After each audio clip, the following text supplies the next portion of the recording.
Hello, world. Welcome to Speed Strength Show. I'm Tommy. I'm Braden. And I'm Jared, and I want to know what is your guilty pleasure artist or band that you have and maybe don't talk about a whole lot. Oh wow. Tommy's in heaven now. He gets Oh, two music conversations in one I know we episode. get to sandwich the whole episode with music. I'm hyped about that. That's how I like to live my life. But I heard there's going to be music conversation towards the end. I'm like, cool, let's just start with that and come back to it later. No Yeah. resolution. There we go. Braden, do you have Um, an answer off the top of your head? I mean, I guess like my guilty pleasure that I'm not at all ashamed about talking about is K-pop, and we know that. Nice. Yeah, I'm a big fan of K-pop. But I guess one that I don't share as much is like some of Miley Cyrus's early stuff. Like I'm kind of into that. It's Part of pretty the legit. USA is it's a banger. I love it. That's awesome. I'm trying to think because Braden, didn't we talk about this in one episode at one point?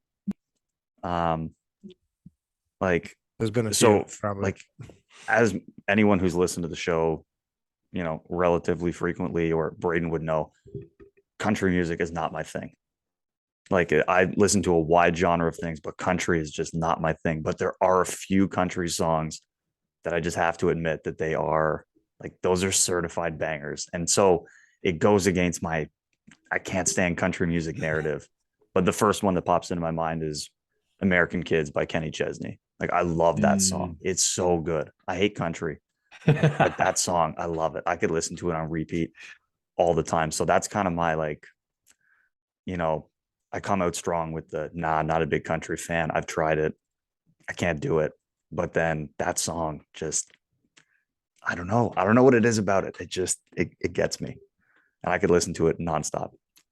So it feels like the boulder's like starting to roll down that hill ever so slightly. And I want to give this a little push because I'm the same way, Tommy, where if you'd asked me a while ago, like what I listened to, almost the exact same answer. I'll get down with most anything. Not a huge fan of country. The Yeah. clinic that I worked at last, country was playing a lot. So that was like the most that I'd gotten or the closest I'd gotten to actually like listening to it regularly. But have either of you heard of Alex Melton? Oh, No. He's a YouTuber. I came across him a few months ago. Started off because he does Blink 182 covers of songs. Like if Blink 182 wrote Never Gonna Give You Up, Wonderwall, and it's incredible. Like he nails the pop punk genre, but he also does country versions of songs, like Slipknot's Duality country version. Which when I saw that headline, I'm like, no, that shouldn't work. There's no way that should work. Yeah, you're immediately like, okay, I'm skeptical of this. I need to see it. Guys, it works so well. It's wild. There's other country songs of frig, I'm forgetting a lot of them. But if you're interested, Tommy, just to give that boulder a little bit more of a push, Alex Melton, you can find him on Spotify and YouTube. It's incredible. That's the gateway then. That's yeah. That's the point of no return. I'm gonna walk through that door and then now I'm Yep. gonna listen to every genre. yeah, True Renaissance man. that sounds like a fantastic recommendation for sure. You know, that like Tommy, that's gonna be the thing I talk about next podcast for sure, is that I've listened to this guy and I love him. Because We that both pop might be punk bringing that to the table. for sure. But like that pop punk cover of other songs is like huge. And I've never honestly heard of country covers of other songs because most people seem to not like country, you know. But you know, it was the same for me, honestly. Like I have no issue listening to the new country, like that's like kind of like pop rock Yep. country, the old like yeah, the old country, Ernest Tubbs and that kind of stuff. Like I can't get Willie into it. Nelson. Yeah. Yeah, Willie Nelson's okay. Um but yeah, it was kind of the same where I was resistant to it at first, but gradual exposure. And then like the more you just kind of submit, like all of the countries, it is submitting for sure. The more like all country songs are, they're all catchy. Yep. And if you just like let yourself enjoy it, then like you can't not, because they're all catchy for sure. They feel good. And it is submitting. Just let it happen. Just let it happen. So I get to give my answer, right? Oh, Oh absolutely. yeah, That for sure. we I were thought just that yeah, we was. I were thought that definitely was. gonna turn the question around on you too. Don't worry. I'm huge pop punk fan. That's not even really a guilty pleasure. That's me out loud and proud with it. Um, I'm gonna say it. Nickelback is not as bad as people say they are. I No, was they're rocking not. out to some like, They're not. no, they really aren't. I was watching a video on like how the big hatred for Nickelback came around. It seems like it started as like a joke and then like an internet trend, and then just people kept hearing about it and it grew. I was rocking out to like old stuff, like Saving Me. And then you can't, I don't know. I don't think you can listen to Photograph and not sing along a little bit. So like True. Yeah, that's it's just, it's got a spot in my heart. Yeah, I'm there. I'm there for Nickelback for sure. I have like 3 or 4 of their albums and like physical copies. I'm certain. Nice. Yeah, they got some good stuff for sure. Um, and I don't know if it was Nickelback or Chad Kruger, but he had a song that was like it might have been in the movie or like very closely associated with one of the early Spider-Man movies. Mm. And Oh, like, Hero. It was yeah. him and yeah. That's the singer Nickelback. from Saliva. Oh, and it might have been Oh, Santana too, Carlos Santana too. maybe. But, I think Tommy, but I that think you are was right. I think it is a Nickelback song, but I'm quite confident it was the singer from Saliva was involved in that too. But yeah, it was Okay. the first original Spider-Man with Tobey Maguire. I was gonna It's say, a yeah, great like song. the yeah, it was a OG fantastic song. Spider-Man, not Yeah. whatever. There's been what, 2 or 3 Spider-Mans, like, or like Yes. individuals to have played Spider-Man since. So that was like or at least maybe for our generation, that was like the Yes. original. Yes. Dating ourselves a little bit, but yes. That's all right. That's good stuff. Did you guys see the newest Spider-Man I did. with the other 2 Spider-Men in it? I hope that's not Spoiler. a spoiler anymore. Hopefully I no. have We're not. far enough. Don't worry, you didn't spoil anything for me though. I'm good. Oh, it's good. It's It's so good. I mean, Braden, how'd you find it? I wasn't sure. I kept hearing really good reviews about No Way Home. And when I watched it, I thought that was pretty fitting. You know, there were enough nods to like the individual franchises or the actors where it was like it was respectful, but it was also fun and kind of fresh. I really enjoyed it. yeah, I loved how they all work together and just like the bits where they're actually talking to each other and just making jokes about how yeah, we are all different Spider-Man and you know, like they're feeling insecure. It's like, no, man, you're You're amazing. amazing. You're You're amazing. amazing. So yeah, no, that was great. That was great.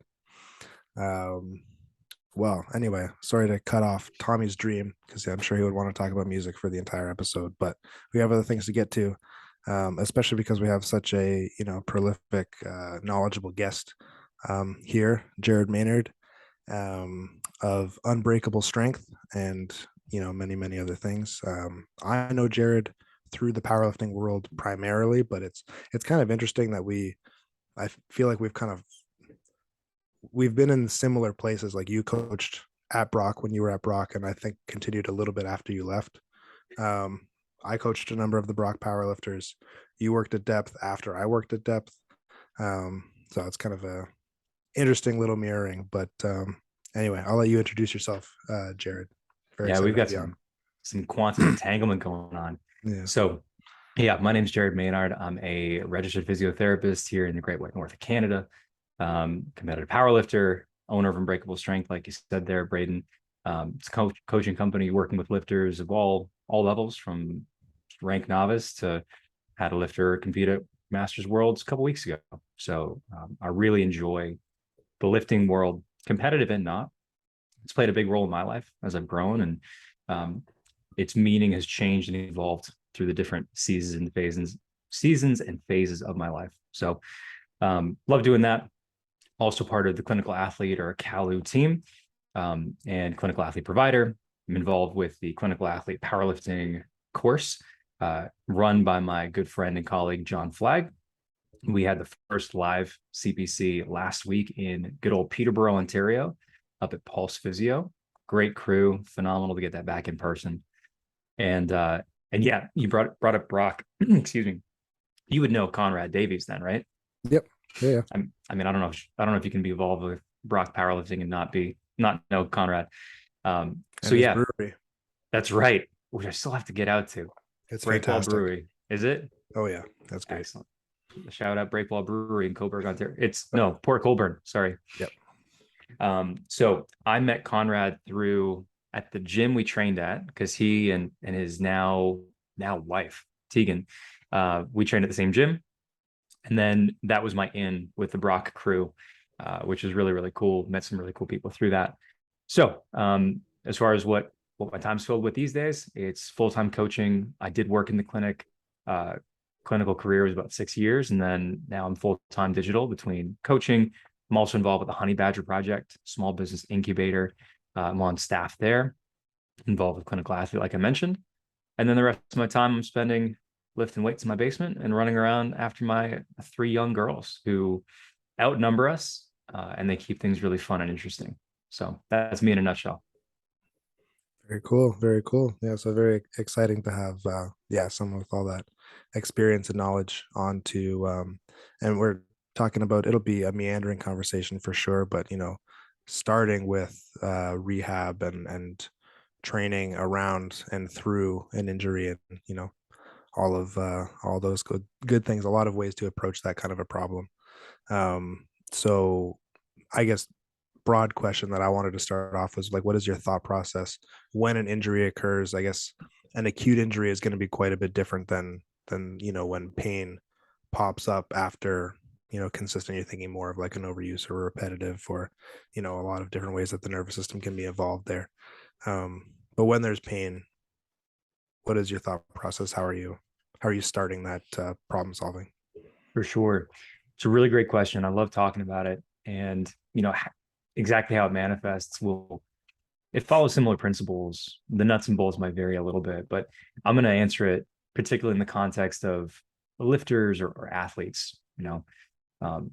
Is that cool? Is that pretty well tracking along with That's the where audience? we're at for sure. Hell yeah, love it. So, I mean, most of us have probably experienced an injury or some pain. And as an athlete or as a lifter, the thing that probably is weighing most heavily on us that we really don't want to hear if we go try to get some help with it is, well, you just have to stop doing that thing now. It's like ripping your heart out from your chest, right? People like to draw the comparison to runners, which is fair. Any runners listening, I mean, hats off to you. You're amazing.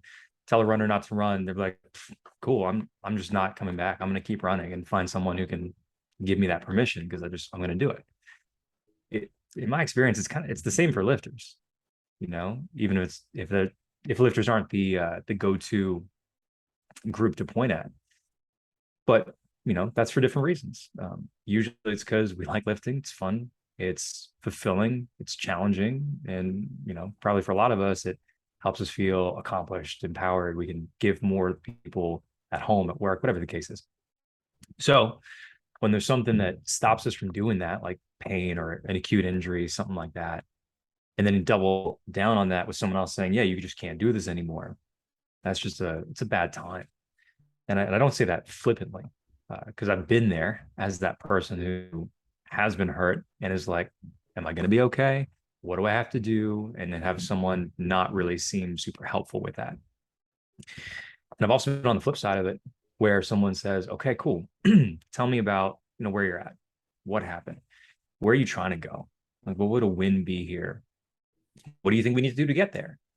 And it felt a lot more collaborative, because that person didn't take that thing that I love away from me, but rather the understanding was, okay, you want to get here.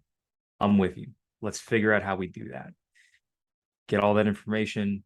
That person weighs in with what they believe I need to do or we need to do to get there.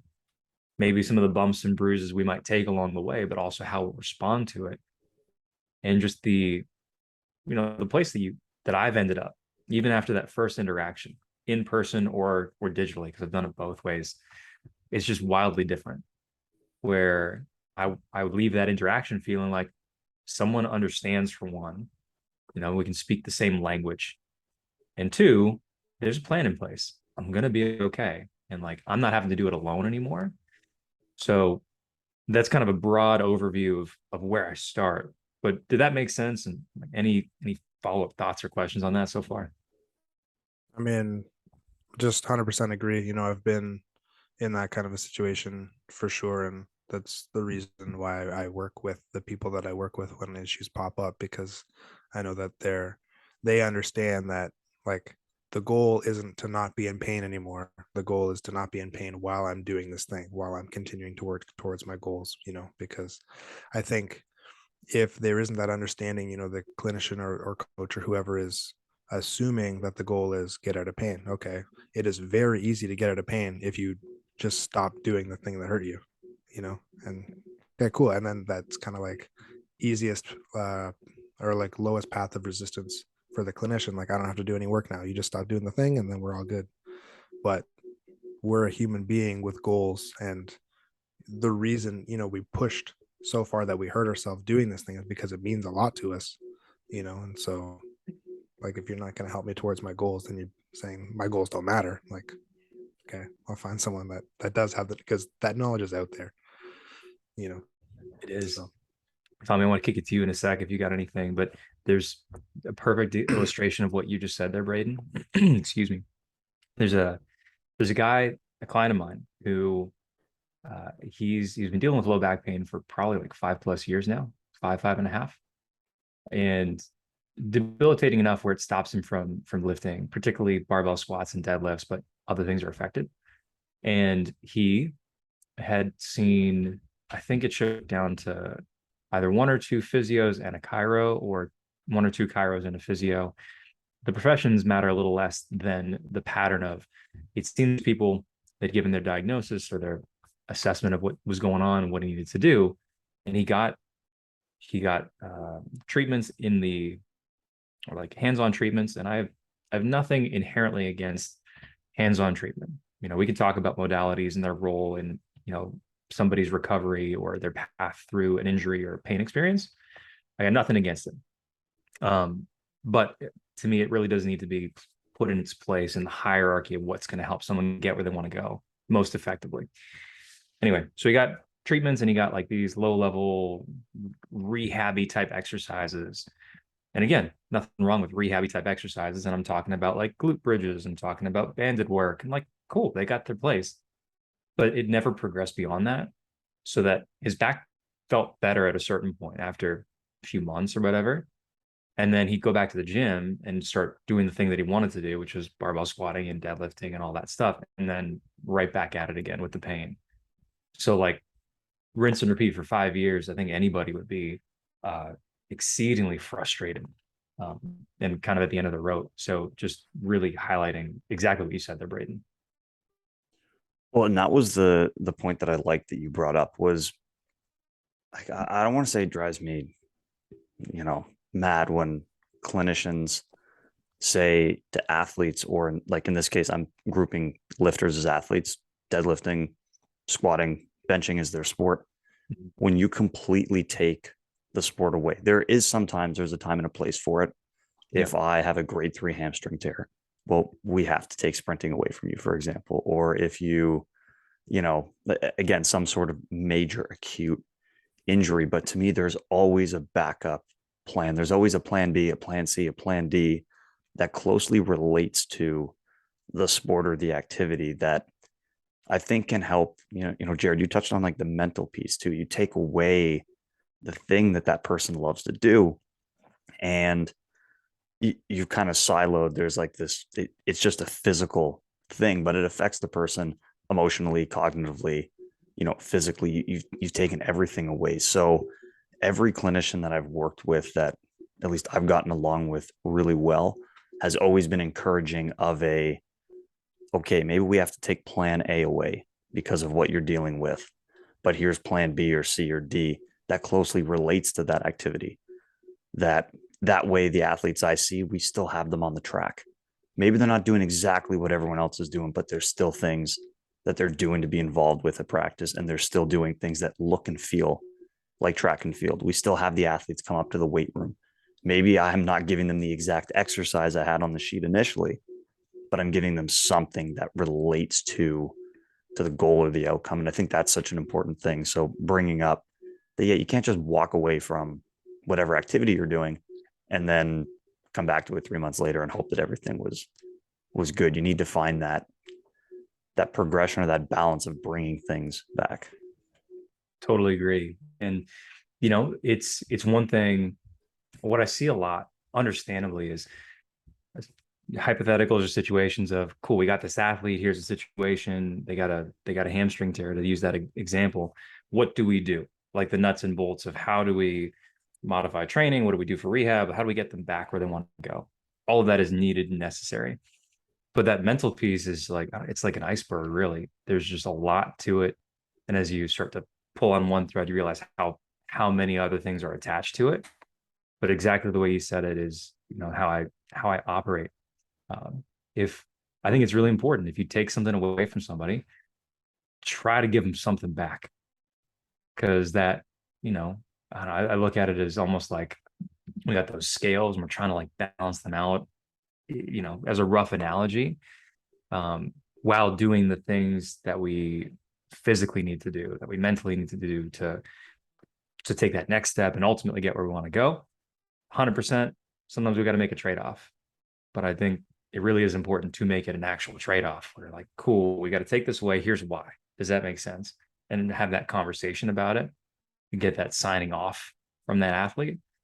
And then also say, but here's what we can do now. Here's how that leads to point B and point C. Does that make sense? Here's what I'm thinking for timeline. Are you cool with that? And just making it feel like we're deciding on the game plan together rather than being like, here, this is what you do now. Well, I think that's really important too, like not just from like appeasing the athlete's sake, like it should be collaborative because people want to feel like they're involved and in control of their own journey and things like that. But I think all of that helps so much with buy-in and trust in the plan, and then therefore intent when you're actually doing the work. And I think we can all agree that if you're not mindful of what you're doing, or if you're not believing that what you're doing is going to help you, then it absolutely is not going to help you. You're not going to be doing it in the way that it's meant to be doing, or you're going to slack off. You're not going to complete the program as intended, kind of a thing. So it's from both sides of it, it's important.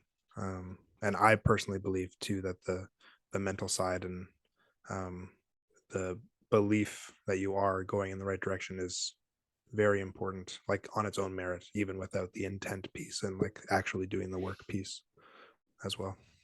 Agreed. I mean, that's important on both ends, not just coming back from injury. I mean, even if you're injury free and you're training, like you want to have belief in what you're doing is actually going to make you better or move you towards your goal. So, I mean, I would argue that, yeah, like that's such a huge piece, regardless of where the athlete or the coach or whoever is at. Like there needs to be belief in what you're doing, whether it's coming back from injury or, trying to push the limits of performance. Either way, that belief has to be there, I think. Yep. Outside of the like collaborative process, is there any other kind of like strategies, or I don't know, like it feels weird to say techniques when you're dealing with human interaction, but like how to get that buy-in and that trust and not just from the rehab side, but the performance side as well. Totally. So it really starts with that initial interaction, call it an assessment, call it an evaluation, whatever the right wording is. Excuse me. But getting the whole story. All right, what are we dealing with? What brings you in? Or what made you want to reach out? The who, what, where, when, why, all that stuff, so that you can see what you're working with, get that lay of the land. And then also, figure out why this matters to that athlete. Cool. I got to meet, a track meet or a lifting meet or whatever in X number of months. And like, I want to try to qualify for this next thing. Okay, cool. What do you see us needing to do to get there? Kind of getting that full picture. And then once you have that information that probably guides what you want to look at in terms of the objective stuff. What kind of range of motion do you have? What kind of passive or range of motion, active or passive? What kind of strength or tolerance do you have to certain things? What does your programming look like right now? Who else is involved in what you do? Other coaches, other people that have a say that you're relying on. Maybe we have conversations with them and just kind of make sure that everyone's on the same page, so the athlete doesn't feel like they have to be caught in the middle of everybody and like organize everything themselves. It's probably the last thing you want to do when you're in pain and just trying to feel better and perform well. But yeah, through that objective assessment, and exactly what you do is probably going to vary depending on the athlete, depending on what's affected. But looking at range of motion, what brings on pain, what they can tolerate, how they organize themselves during those tasks, how do they move? Do they have certain strategies that they use to get around this particular spot in the range of motion? Or are there symptoms velocity dependent? Like they can jog fine, but you bring them up to a full sprint, like that's where it really gets them, because that all gives you data points to test and retest down the road. It tells you physically or physiologically where we are right now, and then contrast that with what do we need to do or where do we need to be so that this athlete can perform the way they want. And then, I'm kind of skipping over a whole lot, but go through that assessment, summarize the findings together, and then create that plan of, cool, here's what we need to work on. Here's how I see us being able to do that. Does that make sense? Anything I'm missing here? Okay, cool. Here's where I think we focus for the next 4 weeks. Here are the short-term goals. Here's how they sync up to the big picture. Does that make sense? How do you feel about that? Here are some conversations we probably need to have with your coach. Here are some conversations we need to have with your insert other person here. And also establishing that there are probably going to be some sucky days ahead. And that's normal. It does suck. But in that instance, or in those instances, here's how we'll address them together. So by your side, we'll figure it out together. That reassurance of you're not doing it alone anymore. We can do this. So that's kind of, again, still a maybe not quite a 10,000 foot view, but a 6,000 foot view.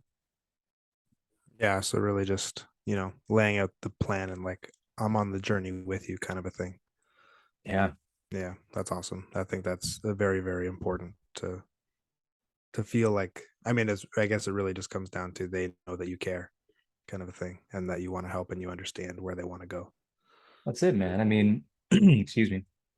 I heard it from Derek Miles, who's with Barbell Medicine these days, years ago, where really we're always working with people. And because of that, as much importance as the nuts and bolts of like programming and exercise physiology and like rehab, as much as those apply, we're always dealing with interpersonal relationships. And we really need to start by building and maintaining trust. And it's a lot easier to do when someone likes you, even just a little bit. So maybe a side tangent, but that's also why when I work with anybody in the clinic, online, whatever, I like to take a few minutes and just be a person, talk about like rehab or performance related things for a few minutes, talk about guilty pleasure artists or bands, or I don't know, anything else that seems relevant. They're wearing a particular sports team shirt or jersey, talk about how they're doing.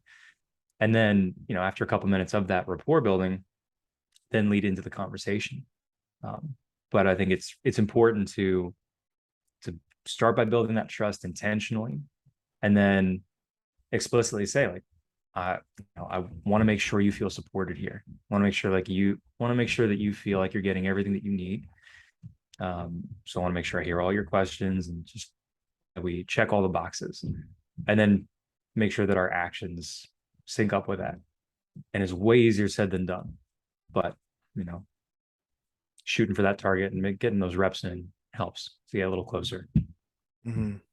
I was listening to a podcast like a week ago maybe, and the guest on this podcast was a like high level PRI, so postural restoration institute, and nervous system, parasympathetic, sympathetic is very important for all of that, how they see things from what I can gather anyway. So he sees I think he's the strength coach for the Lakers right now, and also sees people in more of a clinical setting. But the most important thing for him, for anybody, is that they like him, because if they like him, then A, there's the trust, but B, they're comfortable, and they're not going to see interactions with him as a threat.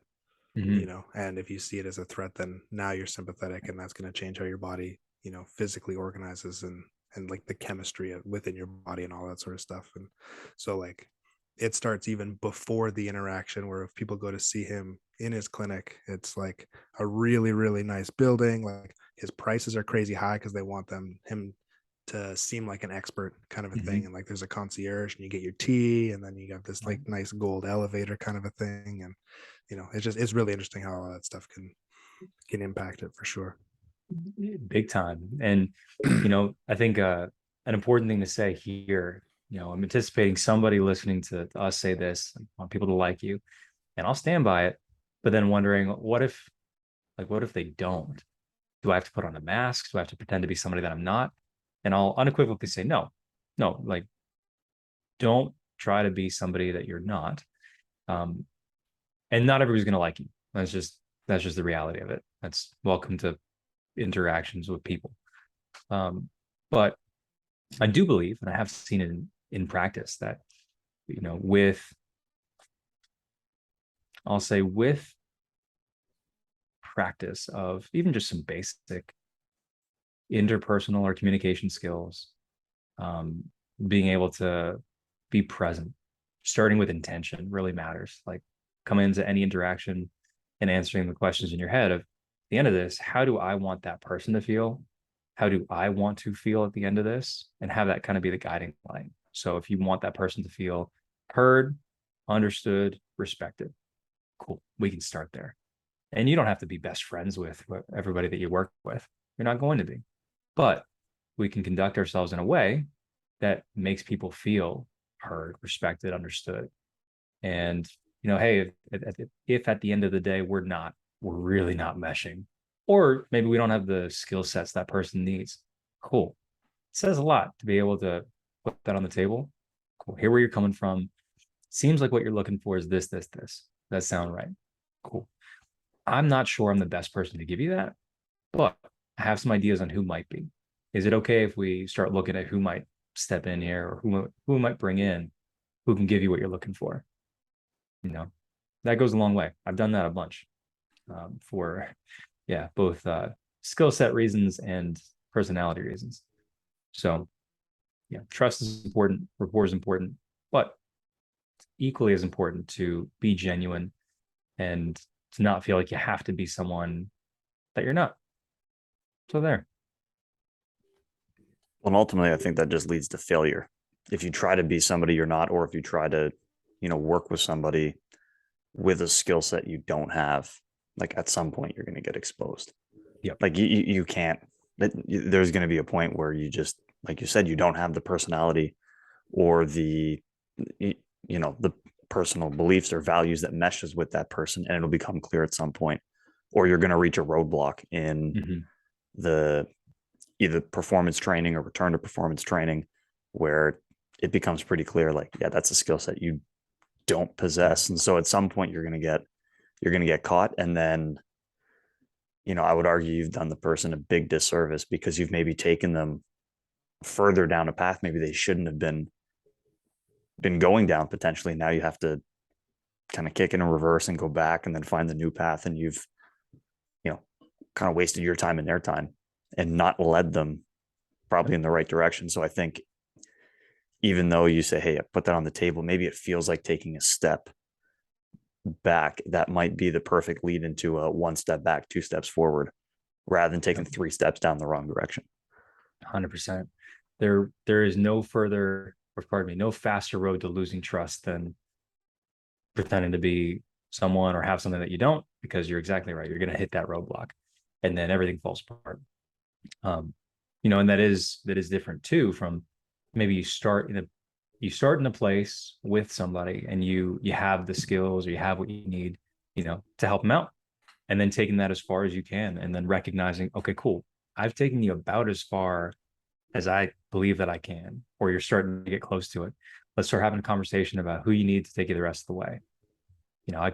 I can think of a couple instances of some weightlifters, Olympic weightlifters that I worked with for a number of months, 4 to 6 for one woman, where she had a lot of really nasty back pain, and she wanted to get back to training super total, and she wanted to get back to nationally competing on the weightlifting platform. So I'm not a weightlifter. On my staff, I have somebody who is a weightlifter, so she can help out with that, which is a huge help now. At the time, I didn't. So, for where we started with that lifter in particular, cool, no problem, absolutely confident we can help out, and things went well. And then she was ready for just more weightlifting specific stuff. So we had that conversation of like, yeah, I'm not the guy anymore. Like, you've done great. You're ready for this. Awesome. Let's find who can fill that for you. And it was great. But you're right. It does often feel like a step backward, which sometimes is exactly what you need.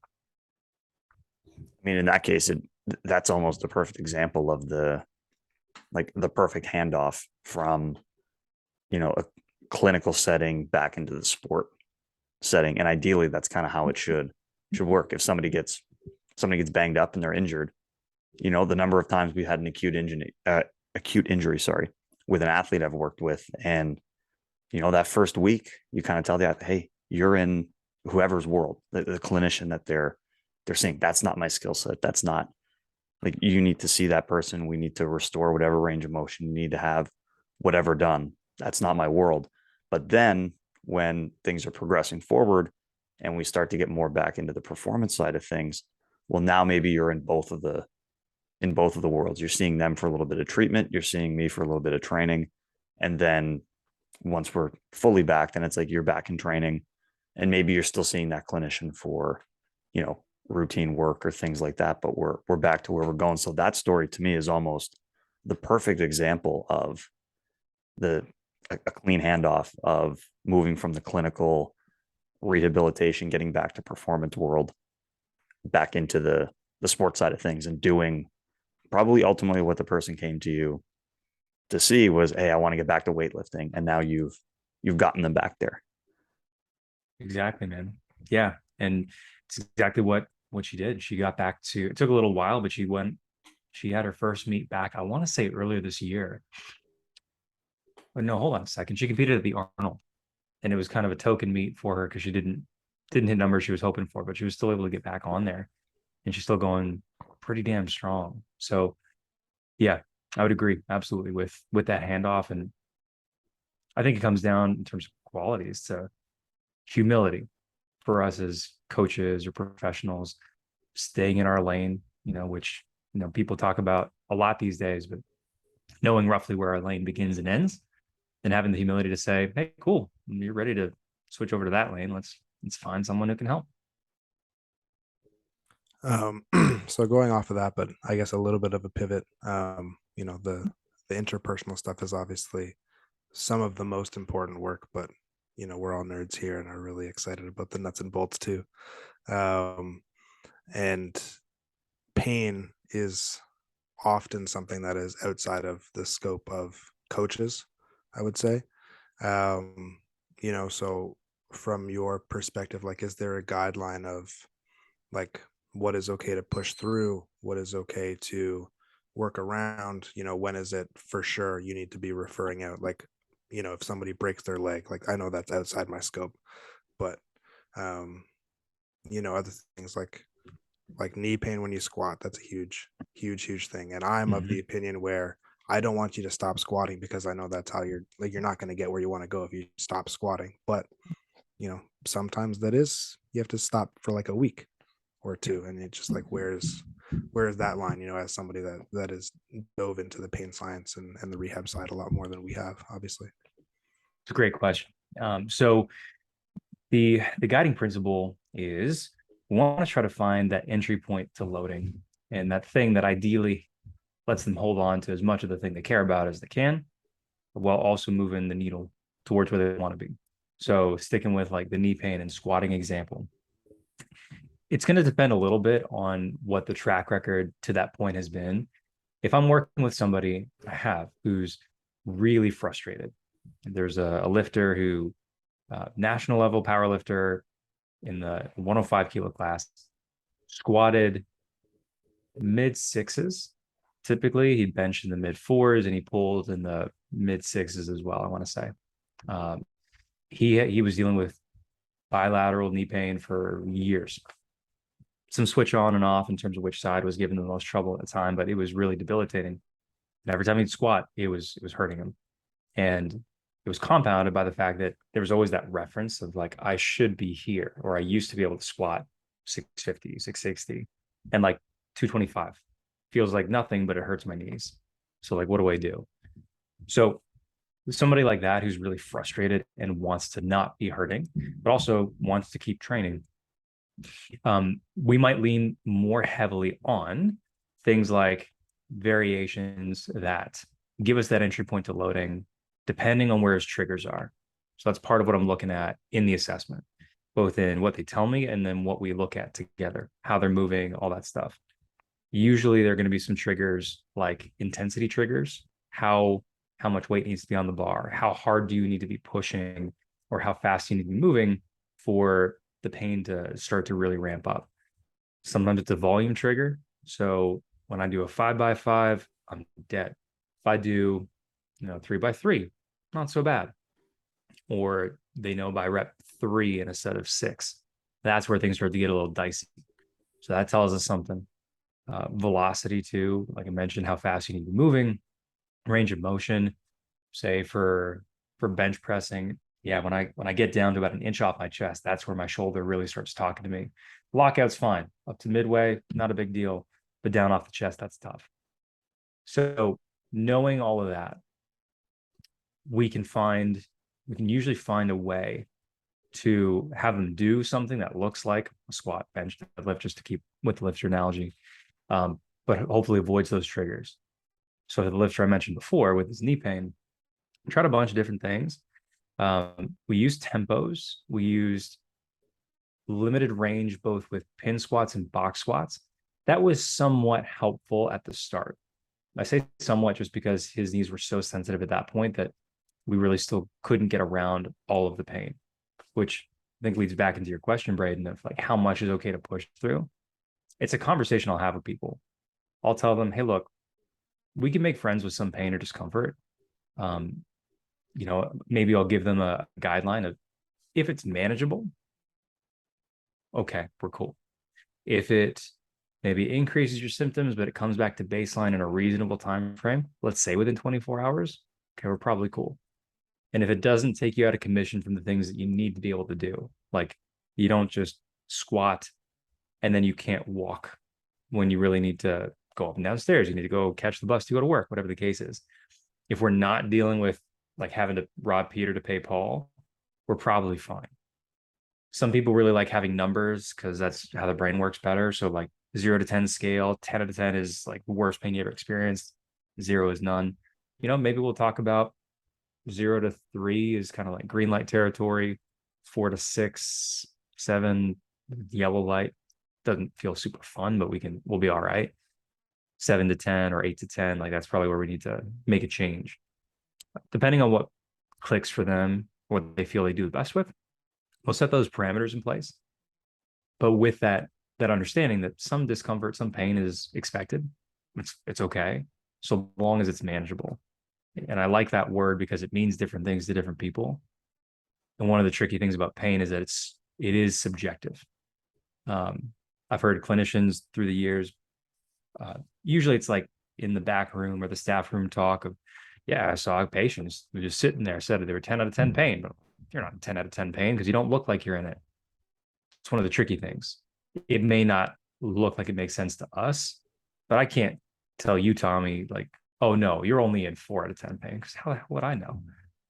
It's a subjective thing. So that's why I like these self-selecting terms with some objective measures, right? The exact mix kind of depends on the person, and we'll figure that out together. But is it manageable? Do you feel like you're going to die? If so, okay, let's make a change. Feels like we can keep going? Okay, let's keep going. So does that make sense? Does that feel like it's on track for the answer?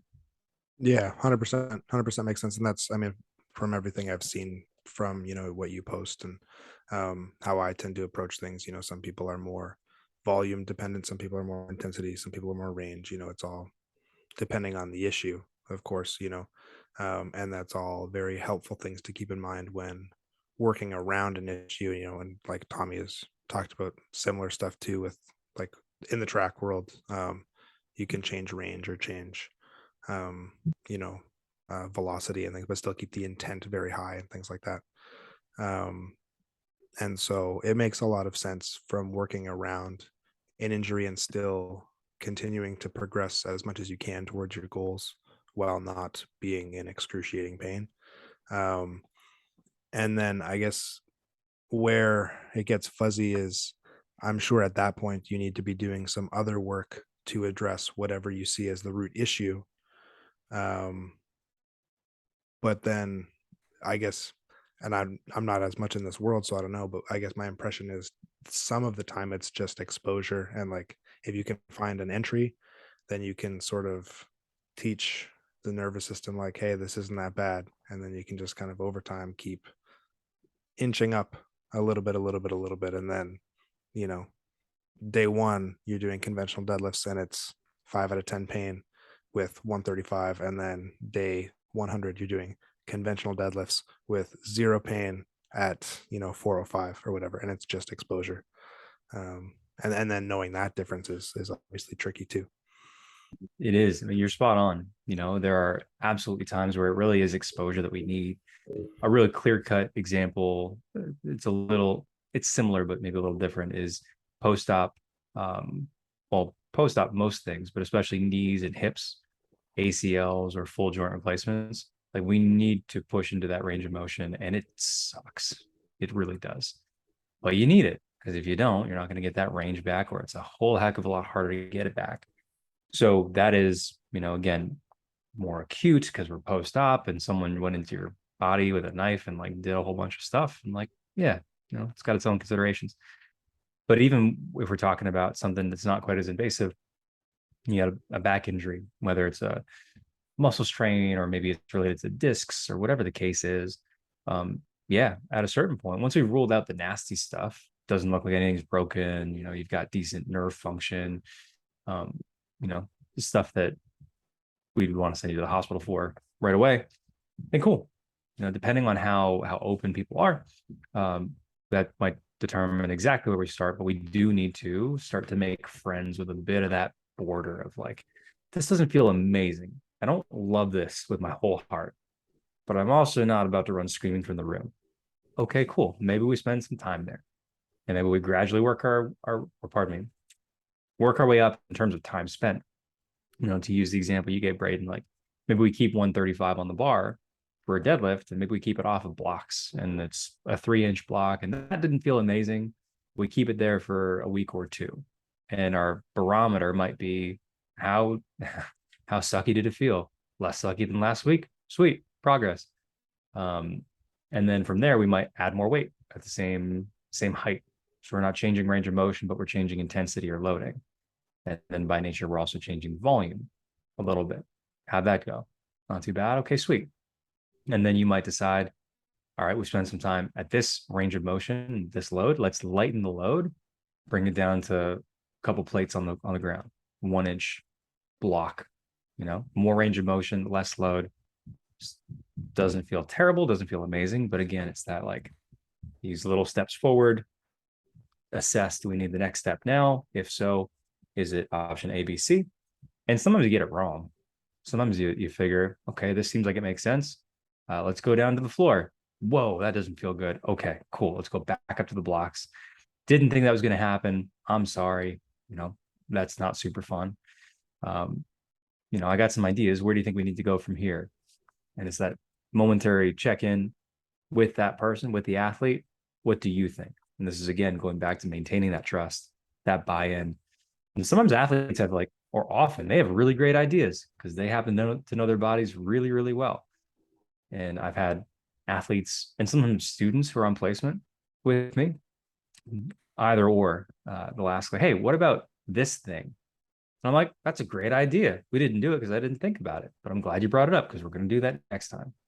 So anyway, that's my little sidebar. Yeah, no, that makes a lot of sense. And then I guess the first thing that pops into my head is like, and that's how I've tended to approach things. Like if you're in that 1 to 2 to 3 kind of like you're telling your body that like, hey, this isn't so bad, but also like we need to keep going kind of a thing is the analogy that I use. Like if you stay completely under the pain, then you might not see that progress. You're not telling your body that we need to keep going. When or do you find that like you just keep going and then eventually the pain is just gone, or are you kind of always in that pain, but the threshold is now it's like 600 off the ground, but it's still that 3 out of 10 pain? It's a really great question. Sometimes, and I love it when it happens, you just keep going and the pain isn't there. And whatever the reason is, maybe the person is just a mutant freak like Wolverine, which is incredible. I wish I had that. But you can keep pushing them and like the pain doesn't come back and they're great. You're happy and they're happy, and it's a fairy tale ending. They're in the minority, unfortunately. We should have them more. Often what I do find is that second one, the frame of reference changes. And we could talk about, the nitty gritty of the how, why, what of pain perception. Is it the case that the threshold of these nociceptors, or these receptors in our body that pick up information about pressure or chemicals or heat or whatever, do they lower or raise their threshold so it takes more stimulus to get them sending signals? Maybe. Is it a change in how the brain and spinal cord receive these signals and how they interpret it, so that it's the same signals, but instead of tripping the pain alarm and be like, whoa, what are you doing? Like, not cool. Now it's more associated with, okay, we've done this before. There's that memory of we've done this and we're okay. It's not super threatening. We're not as threatening as it was before. Maybe we're not looking for the pain as much because attention and vigilance matters. They do weight or influence the end result, because if we're really looking for pain, that does tend to increase how much pain we feel, which is crappy when you're in pain and you don't want to be in more pain. So you're looking for pain, but the pain is worse and it can easily lead to that cycle, right? But yeah, usually the frame of reference, or the post move, the goalpost will move down the field. So that's part of it. And, through all of this, we're getting physiological changes. We're also getting these, again, psychological changes, more feelings of self-efficacy. Maybe we've discovered more options through like motor skill development of, hey, I find that when I'm pulling 405 off the floor conventional, it doesn't feel great. Sumo doesn't feel as bad. I can only pull 315, but I have more wiggle room and I'm more upright, so my back doesn't hurt as much.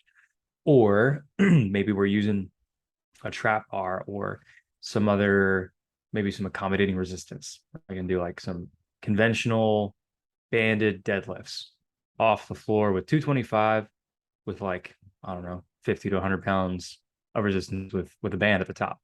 I'm working hard and it just doesn't hurt my back the same way.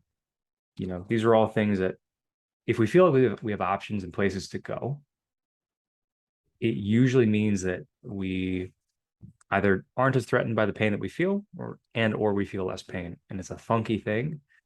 But it's real.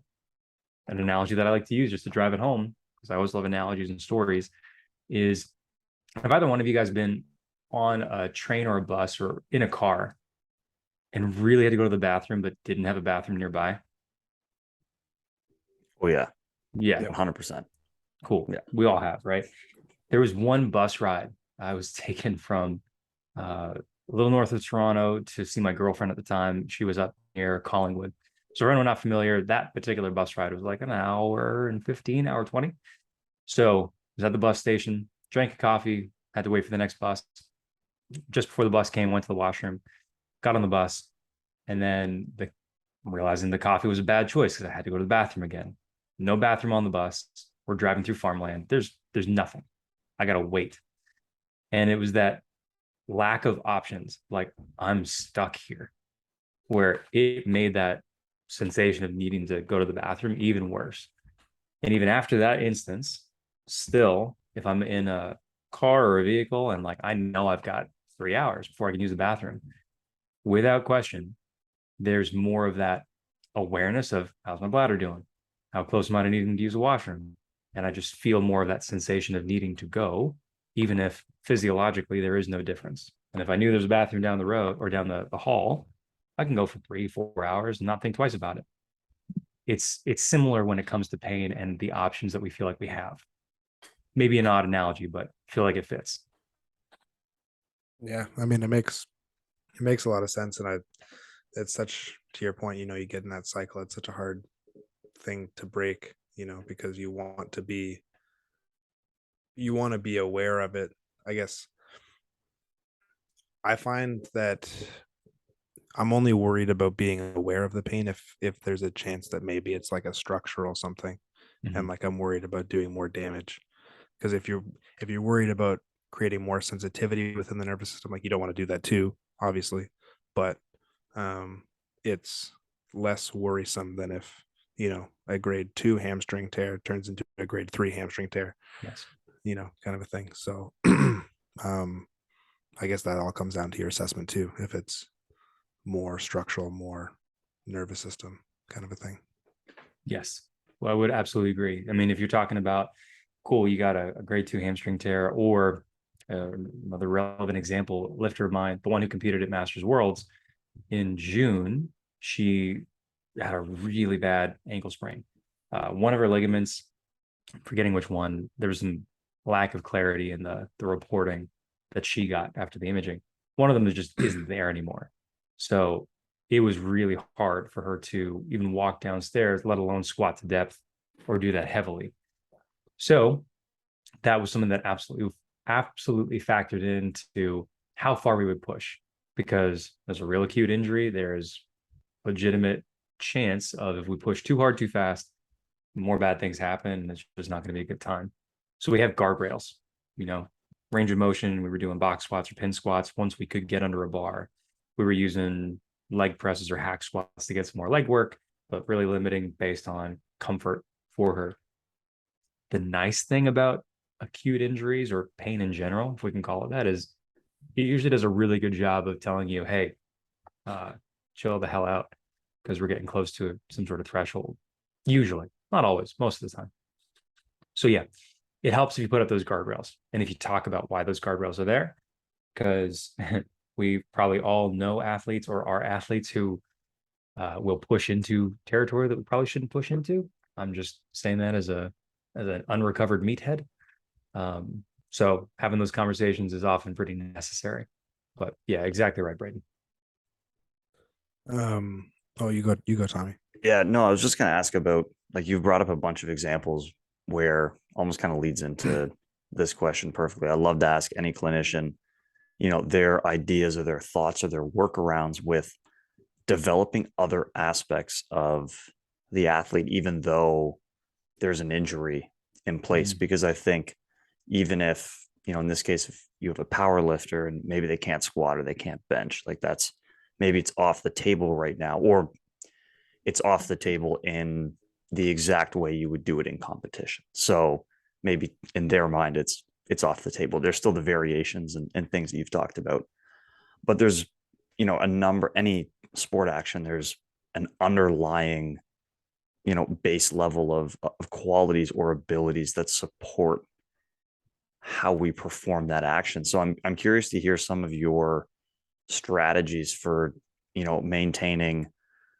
something such as like muscle mass tissue, or, nervous system drive or activation, or other things that play a crucial role in whatever the sport performance is. Because I find that's where I almost default to. Yeah. When there's an injury, going, okay, maybe with one of my athletes, you can't sprint, but how can I maintain, muscle mass or intensity to your quads, your hamstrings, your glutes? So when we go back to sprinting, we're prepared. Or how can I keep your nervous system firing at the same rate as you would when you're sprinting? Because those are all things you're going to depend on. So I'd love to hear some of your examples or variations or ideas, because I think there's always so much we can pull from that as coaches to help, offer up solutions and work with our athletes. I'm smiling because it's such a great question. I love talking about it. Glad you brought it up. It goes along with, how whenever we got to take something away from somebody, we want to try to give them something else. Sometimes that's, pardon me, it leads into a conversation of, cool, we can't do this thing, but we can do this, this, this, this, and this. And let's say we want to maintain muscle mass for sure. Cool. I'll drop some examples in a minute. We also want to maintain neural drive, and want to try to make sure that you can still have, rate of force development, roughly where you want to keep it. So there's not as much ground to make up and we decondition as little as possible through that rehab process. Perfect. So for real examples for muscle mass, being able to lean on like more sometimes bodybuilding-esque type movements or just other equipment that may not otherwise be used. I've leaned really heavily on things like leg presses, like extensions, like curls, machines like that, and just really going into maybe higher rep ranges if we're trying to hold on to that muscle mass of 12, 15, sometimes 20. And if you haven't done that in a while, I don't know about you guys, but damn, that's hard as hell. And it feels like you're working hard, which again usually checks a box for us as athletes. We want to feel like we're giving what we have. We're not wimping out or leaving anything on the table, but also doing it smartly, hopefully. For neural drive, I love overcoming isometrics, especially if we can put, say a bar under the hooks in a squat rack, just to use an example, and have it at a spot where the lifter feels or the athlete feels comfortable. Maybe they're dealing with an ankle issue and they don't have a whole lot of dorsiflexion. We can't really get them all the way down there, but, call it 15, 20 degrees of knee flexion, a little bit of ankle dorsiflexion. That's cool. We can get that bar under the hooks and we can have them drive up and really lay into that bar. Cool. They feel like they're working, they're getting that neural drive, do something similar and have them, maybe do it with shorter bursts, but try to develop that force quickly. You can get real creative with it. And the more that you do get creative and the more that you have on the table, the more successful you tend to be in holding on to that muscle tissue, in holding on to that neural drive, holding on to that rate of force development or that power explosiveness. The more that athlete feels like an athlete, and the better you can usually get through that rehab process. And I do see rehab and training as existing on the same spectrum. At a certain point, you're just training again, right? So the easier that transition becomes, and then the easier it is to get back to that level of performance that the athlete wants to get to. And sometimes that endpoint isn't the same place they started at before they got injured or before they went through this. But wherever that ends up being, it's easier to get there when they feel like an athlete. Plan makes sense. They give it their all. You can make smart tactical decisions. And shoot, all I can say it when it's fun. Like if you can incorporate stuff the athlete finds fun and engaging through rehab, you got a pretty winning combination most of the time. Yeah, 100% agree. And I like that we kind of tied it up that way and having, all those steps in between, you talked about at the beginning with your athlete that had back pain for 5 years, before seeing you, right? And getting the diagnosis, glute bridges. Okay, things are going well. Go try squatting again. Nope, back to basics. If that's the progression or same kind of idea, like if it's a sprinting thing, it's like, okay, cool, you have your full hamstring range of motion back, go sprint again. Nope, that's probably not a good idea. You need all those steps in between, and those steps in between, like something like an overcoming isometric or a quick burst, overcoming isometric, like that could reasonably just be in your program. Like that's good stuff. Oh, absolutely. 100%. Like, that doesn't need to be rehab. It's so all those steps in between to bridge the gap so that you are prepared for the next step, and getting creative and having all those steps in between is going to make you more successful because then the jump isn't so massive, Absolutely. And Jared, maybe you've even seen before. I don't know if, someone gets hurt like that and then you bring in those, like Braden said, you're almost blending back rehab into training and it happens in this seamless way. I'm sure there's times where you've seen people improve on something that otherwise they probably wouldn't have addressed or improved on as a result of going through that. Cause maybe you're trying new methods or novel training things and they get a new stimulus and, oh yeah, you're coming back. Like you got a little more muscle tissue than you did before. Your neural output is a little bit higher, this or that. And that again could lead to greater performance gains down the road once they get back into doing with love. So I'm sure you've seen that before too. Tons. And I love looking for those opportunities because sometimes the athlete comes with that idea like, well, okay, I can't squat or deadlift very well. I guess I'm going to bench a bunch. Or sometimes it's an idea that, I'll put on the table. Hey, cool. Squatting and deadlifting doesn't feel super awesome. We're going to work on it. No problem. Pretty good time to like get that bench up if you're interested in it. What do you think? Okay, cool. Yeah. And then maybe it's a different stimulus. Maybe the frequency is a little higher and you still modify for the workload, or you try different variations. At the end of it, they get back to squatting and deadlifting and they feel strong and they're performing similar to how they want to, but their bench is bigger and their total as a whole is better. So the next meet they step up into, cool, they're not trailing the pack on bench. They've got a bigger subtotal and they have a shot at stepping on the podium, taking a medal, hitting a record. Unfortunately, it's not the case for everybody. Speaking of myself, just need to be an M3. Need to be an M3, and then I'll have a shot at some records, maybe. But yeah, taking those opportunities and looking for those opportunities. I find that fun. And it seems like most athletes that I've encountered are open to it. Some find it more fun than others, but it's great when it does come together. Yeah, absolutely. Now we've talked a lot about, mindset and attention and the last few podcasts that Tommy and I talked about, we were talking about how important it is to be focused and attentive, but sometimes we want to be focused on other things other than our pain, like we talked about today. And maybe you've experienced this. I imagine your music selection can be quite distracting from pain while you're training or otherwise. So what is it you like to listen to while you're training, Jared? It was a masterful segue. I just really got to hats off to you for that one. He's gotten good at them. Man, there's sometimes TV shows or podcast hosts who just have those seamless transitions into like either the next topic or a sponsor. That's on par with the best of them. I appreciate it.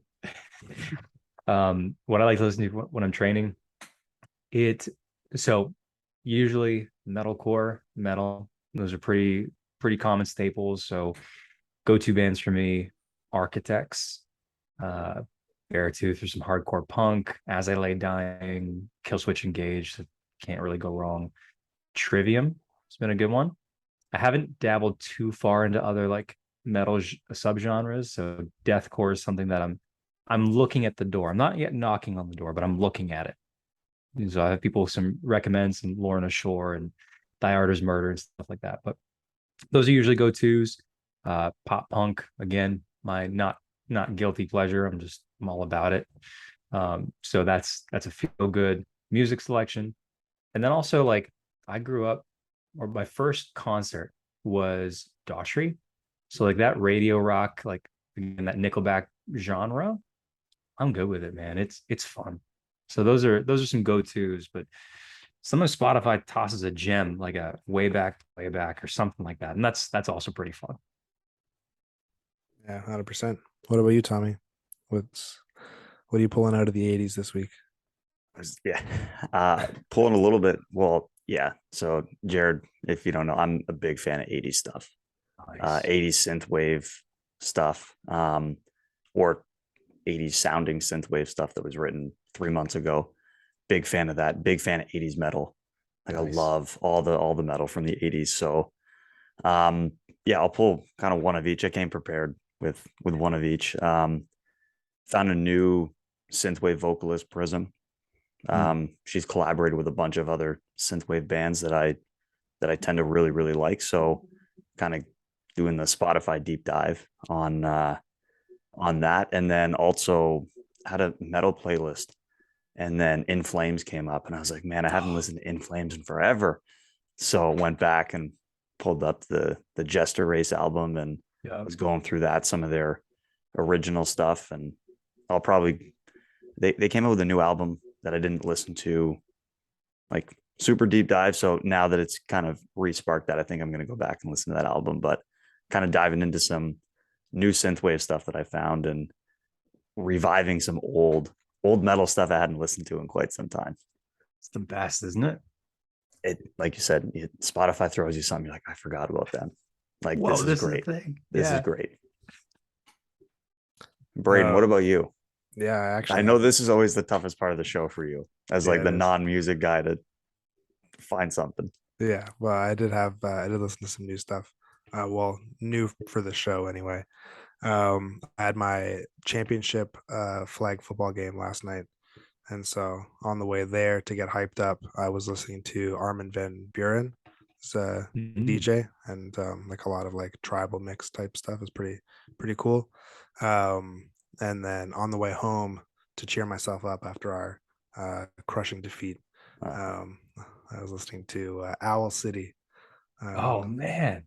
yeah, which there's like probably like two songs that everybody knows, but um, if you go a little bit further down, they're all pretty fun. So um, yeah, that was good. I'm just Owl City again, talking about some nostalgia. I remember we had, I think it was his debut album, and yeah, everyone knows Fireflies, and he did one with Carly Rae Jepsen, didn't he? Yep, Those are like the two. yep. Those are the But two. yeah, I was gonna say those are probably the two. those are the ones. But we had his first album, and I would listen to it on my iPod Nano as I walked around and hopped on the city bus to get wherever. And his album, I can't remember the titles of the tracks, but it was fun. It was feel good. There was some meaning in some of those lyrics. It was, it still feels in my memory like, I don't know, like a sugary candy. There was some substance to it. There was some chew, but I ate it to feel good. And I did feel good. And Yeah, I enjoyed it every time I did. yeah, that's it for sure. And I felt good the entire time of this podcast. It was this. I mean, hopefully there's a little bit more substance to it than sugary candy, but Are you calling uh, me candy, Braden? Is that was happening here? of course, of course. Oh, love it. Um, so thank you, Jared, for coming on. Really appreciate it. Yeah, Where can huge thank you. people? Yeah, Always love when guests come on and spend some time with us. So big thank you from me and the audience as well. Very welcome. It was an honor. Thank you both for having me on. absolutely. Is there anything you would like to plug? Obviously, we mentioned CPC and your coaching company and CalU and all that. If people are interested in those services or anything else, where can people find you? Yeah, best place is going to be on Instagram. It's where I'm most active. Jared.unbreakable strength. Come hang out. Say what's up. If you want to nerd out about any things that we talked about here, I'm an open book. But yeah, come around. I post a bunch. Sometimes it's funny. Sometimes it's hopefully of substance. Sometimes I nerd out about music. And yeah, I enjoy it. Hopefully you do too. It is great content for sure, and of many different varieties, some nerd stuff and some feel good stuff too. So definitely go check that out. And if you want to get in contact with us, hit us up at Speed Strength Performance, Speed Strength Show, or Braden Southern on Instagram. Yeah, and until then, thanks for coming along, world. That was the Speed Strength Show. See you next time. Peace.